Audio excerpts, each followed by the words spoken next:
অসাবধানতার কারণে একই সঙ্গে তিনটি গাড়ির অ্যাক্সিডেন্ট চৌমুনি বাজার এলাকায়। বিশেষ করে অটো এবং ইলেকট্রিক টমটম অটোগুলার ক্ষমতার কাছে সবাই হেরে গেছে। সে 3 চাকার অটো 12 চাকার ট্রাককে ওভারটেক করতে যায়। ইলেকট্রিক টোটোগুলা প্রতিনিয়তই স্করপিও গাড়িকে ওভারটেক করতে চায়, আর ওই ওভারটেকের কারণে আজ তিনটি গাড়ি একই সঙ্গে অ্যাক্সিডেন্ট।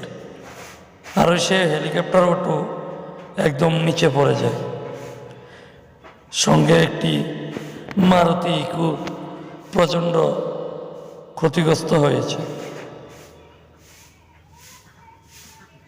এই দেখুন অটো, আরেকটু হলে অন্যের বাড়িতে চলে যেত।